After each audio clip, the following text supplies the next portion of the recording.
start recording so that the people that aren't on with us can watch later.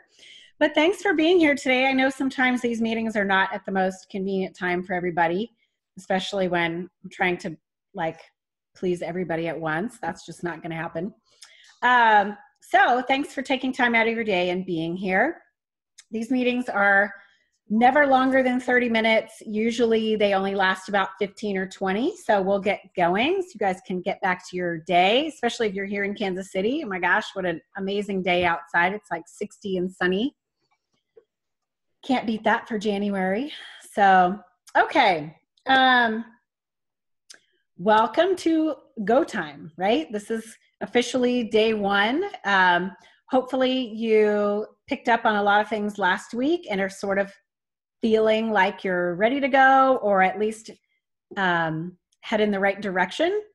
This week will still be a lot of trial and error, especially for those of you who maybe didn't jump fully in last week, which is totally understandable. Kids were still at home. Some people were still on vacation and all that. So do not feel like you're behind the 8 ball or that you're not up to speed or whatever, because that's just not the case, because there are plenty of people that weren't participating in the Facebook group last week. Lots of people that were just sort of sitting back watching. Like, I know you're in the group, but you're not posting. So that's fine. Everybody will be on board this week. And the first thing that I want to tell you is if you really feel confused about something, please reach out to me, let me know, and I would be glad to help you out. Every group, there's usually a few people that I will meet with one-on-one, or we'll just have a private, FaceTime session or something so I can help you figure things out. So please don't feel like it's a stupid question or you're behind or anything like that. Reach out. That's why I'm here. Okay, so along those lines, please post questions that you have in the Facebook page. I know sometimes you feel like you don't want to post it because you feel like it's a stupid question or everybody else already knows this and I don't know why I can't figure it out. Don't do that. There are 40 ladies in this group and 25 of you guys have never done this before. So I guarantee you somebody else has that same question. And they're of the returning members, somebody might be able to really provide some insight on your question or something like that. So please don't be afraid to ask.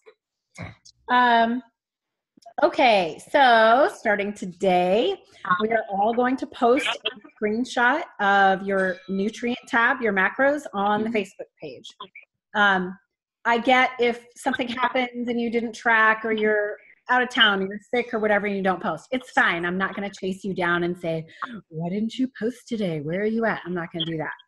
But I do want everybody posting because that's why we're here, right? I'm here to give you accountability and feedback, and I can't do that if you're not posting. So please post.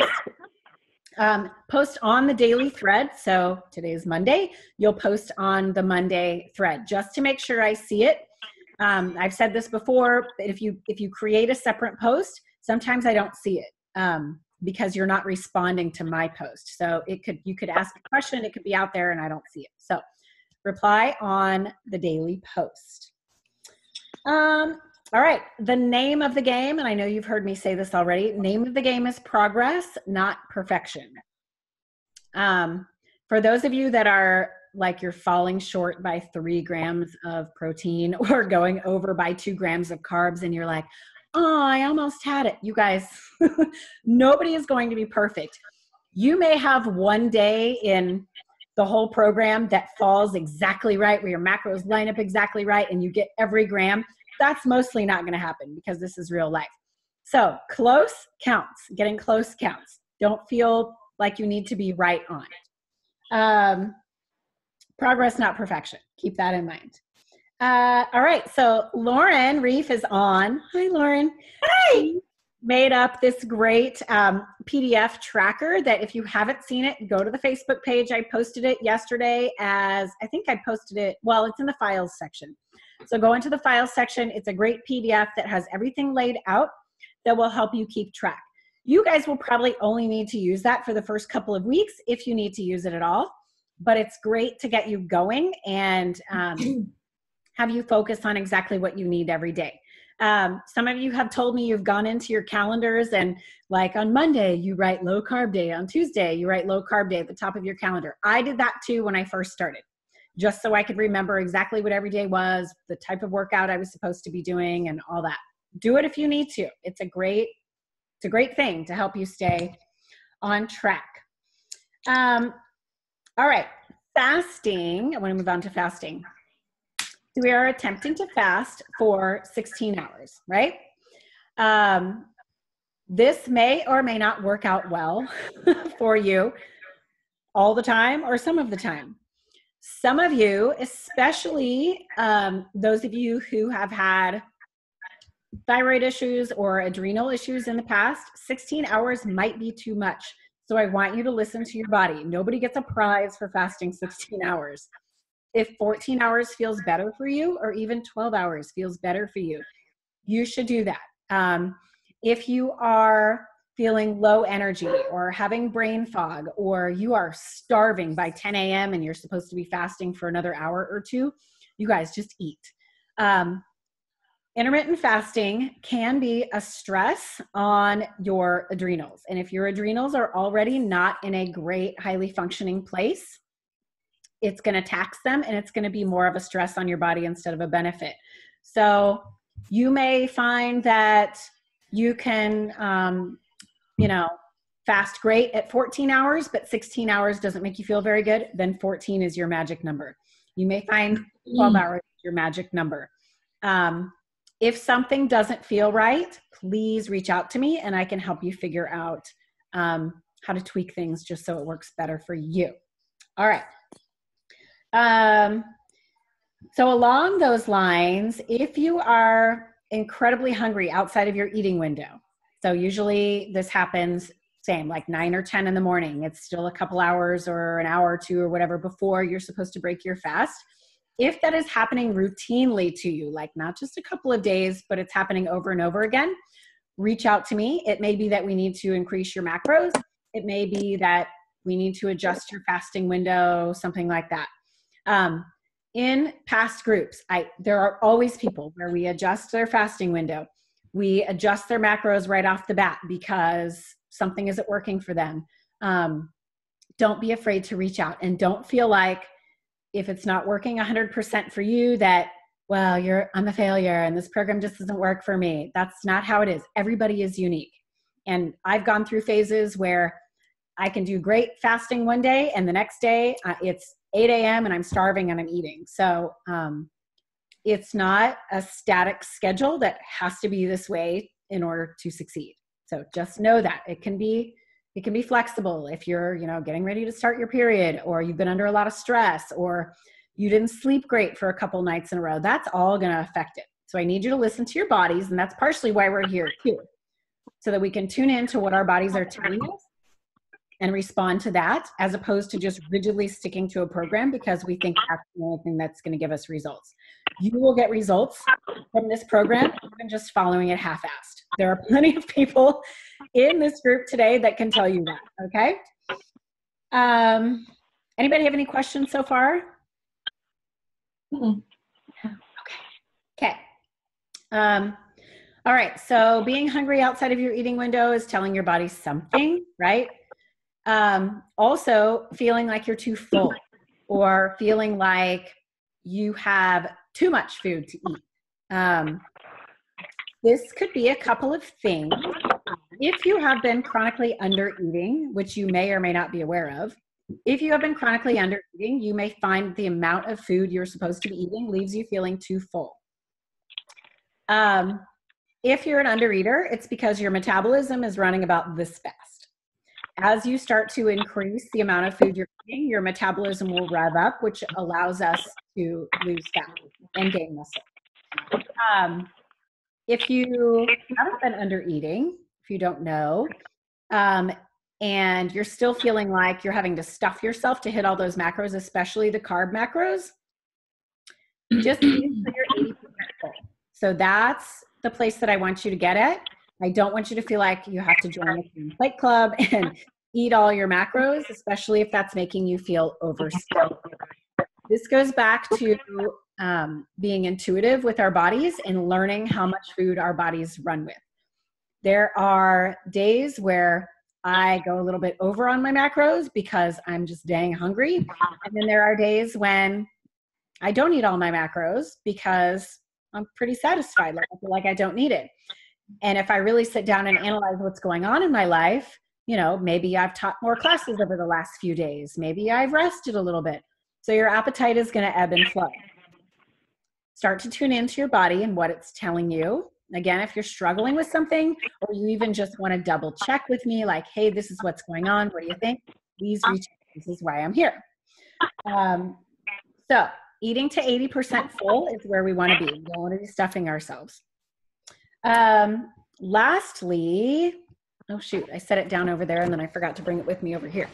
I had my whole little station set up and I sat down and the sun came through the window and it was blinding me, so I had to move. Lastly, we didn't talk about this last week at all, which I should have, and I did not. However, this is a kitchen scale, and probably all of you should own one. This is about the only scale you need, that one in the bathroom. You just go put it on your bed or throw it away. Kitchen scale is going to come in real handy if you haven't noticed that already. There are ways that you can log in MyFitnessPal by like cups, like it'll say, you know, chicken, half a cup, or chicken, full cup, something like that. You can do that, but that's really hard to do accurately because you can jam a whole bunch of chicken into that measuring cup, or you can lightly sprinkle your chicken into your measuring cup, right? Going by weight, ounces, is a lot more accurate. This is something I use pretty much every day if I'm tracking. So you will see, like on the side of your protein powder, usually your protein powder is measured in grams. It'll say 50 grams or 30 grams. A lot of packaged foods are also measured in grams, like my granola, the granola that I have on the food list, it's measured in grams. So in order to know exactly how much I'm getting, I use my food scale. This is from Target. It was like 20 bucks. You don't have to spend a lot of money on it. It doesn't even have to be digital. You guys can get one of those ones it's like a little bowl on top of an actual scale. If you don't have one, you should get one. For future reference, it's also great for baking because when you're supposedly baking things, weighing out your flours and things like that are supposed to be more accurate than scooping. So I highly recommend you get one of those. That's going to make your life so much easier. Plus, when you can weigh out, for example, 4 ounces of chicken breast versus a half cup of it, it gives you a more accurate visual representation of what an appropriate portion size looks like. So that eventually you'll be able to eyeball, okay, that's 4 ounces of chicken, that's 4 ounces of steak. This is 30 grams of granola, as opposed to always having it in a measuring cup. So as you go along, if you don't want to track your macros forever in an app, you can eyeball what an appropriate portion size looks like. Much easier if you're weighing it out on a scale. Okay, what else? All right, so today is our low carb day. Hopefully everybody has figured out what their macros are for low carb day. If not, check out the video that I did, I think it was last Friday. I posted it. Again, if you're having trouble, you let me know. So today we're trying to go way over on our fats, right? Keep our carbs at 50 grams or less. And we're trying to hit our protein right on. I said this in the video, but I'm going to go ahead and say it again because it happens all the time. Keep your protein where it is. Whatever your regular macrograms are for your protein, which for most of you should be like 25 or 30%. Keep those as is. So if your macrograms for protein are 80 grams, try not to go too far over that. A little bit over is okay, like 90 grams, okay? But if you're going from 80 grams to 125 grams, your body cannot use all of that protein right now. And because you're low on carbs, it's going to take a whole lot of that protein and turn it into sugar so your body can use it. It can't do that with fat. Your body cannot convert fat to glucose, but it can convert protein to glucose. So I want you to go way over on your fats. Try and keep your protein exactly as it is. Your carbs are 50 grams of net carbs or less. Okay. So we're eating up lots of fats today. You're putting butter on your green veggies. You can make yourself a bulletproof coffee in the afternoon with ghee and coconut oil. You can have lots of avocado today, lots of nut butter. You guys will see in the food list, I am a huge fan of pork rinds, not the greasy ones that you find next to the Doritos and things, but the artisan pork rinds that you usually find in the health food section of your grocery store. The Epic brand is one that I like. My favorite brand is called Pork Clouds, and I can only find them on Amazon, but they come in 100-calorie bags, which is really handy, and they're great. It's like having chips, but you're not really having chips. They have the texture of a chip, basically, and any flavor that you can imagine, but it is, pork rinds are straight up fat and protein. So it's a great option to have if you are of the meat eater variety. All right, questions. Anyone that's on have a burning question? I wish I did. Okay. Hey, Bree, it's Desiree. I have a couple questions. Yes. Okay, my first one's about like the workouts, specifically on the days like the low carb day where we're doing kind of the HIIT workout. Uh-huh. Are there any like target calories that we should be burning or target heart rate or anything like that? I mean, I feel like I did the one today, the day one, and I mean, it was like a 30-minute workout. Yep. And it was pretty hard, but I don't know if I'm burning enough calories or getting to that heart rate that the higher heart rate that you're supposed to get. So we're not concerned with calorie burn, mostly because anything that's measuring your calories, like your watch or the treadmill that you're on or whatever, is not going to be super accurate. I mean, these are always just estimates of calories burned. Where you want to get is to a point of being breathless. So if you're sprinting or you're doing squat jumps or whatever the workout was for today, I didn't get a chance to look at it. You want to get breathless. And it really the workouts are shorter. You'll notice that on low carb days, your workouts are only about 30 minutes long. They're shorter because that's all you need to deplete the glycogen in your muscles. So that's what our goal is today for our workouts. We want to deplete the glycogen in our muscles, get rid of the carbs basically in your muscles, and you're not feeding your body extra carbs to replace that, so that your body is forced to burn fat. So it's going to start burning fat today. It's going to be really burning fat tomorrow, especially after your workout. That's why your workout tomorrow is probably going to feel a lot harder, because you're already going to be carb depleted. You may feel like on Mondays, especially, like you can go a little harder in your workout, or you may feel like you can go a little longer. If you want to do that, go ahead. Just pay attention to how you feel on Tuesdays, because where I don't want you to get on Tuesdays is a place where you're like ravenous because you have no glycogen in your body, like you're glycogen depleted. I don't want you to feel ravenous on Tuesday, because then that leads us to like walking into our pantry and looking at like the cookies and the crackers and all the carby stuff, right? Because your body's going to be craving that. So I would try to stick with the workouts the first couple of weeks just as they're written. And then if on Mondays, if you feel like you want to do a little bit more, do a little bit more. Just make sure you're not going so overboard so that on Tuesdays you want to eat everything in sight, because that's happened to me. But as far as your heart rate, get to a point where you're breathless. You know what your heart rate zones are. You're going to be wanting to get to the point where you're getting to zone 4 at least a few times. And that zone 4 is like breathless gasping for air. Does that answer the question? Yeah. Okay. And so my second question is on MyFitnessPal. Do you have any suggestions or maybe like tips and tricks? So when you eat at a restaurant that's not in their database, but any suggestions? That's where you just really have to get in there and sort of think about what you ate and guesstimate. Yeah, like I went to a place, when was it? Yesterday, I guess. or Saturday, we went to a place that had poke bowls. So it was like a bowl of rice and then some ahi tuna and some seaweed salad. And I went in and just had to kind of think about, okay, there was probably 2 tablespoons of this, a teaspoon of this, a cup of rice. I had to go in and log it all that way.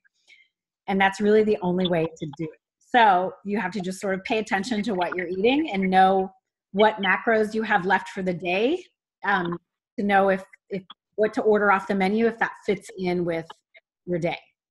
Okay, that makes sense. Thank you. Anybody else have any questions?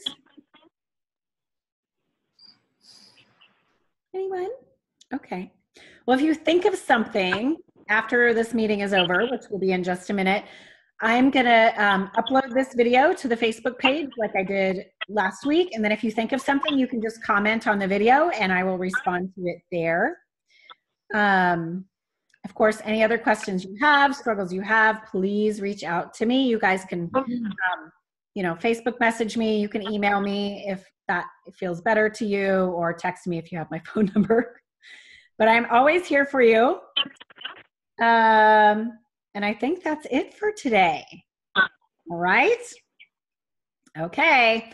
Go enjoy this day and let me know. Post your screenshots later today once you have finished your eating window, and we'll see how it went. All right. Thanks, Bree. Thank you. See you soon.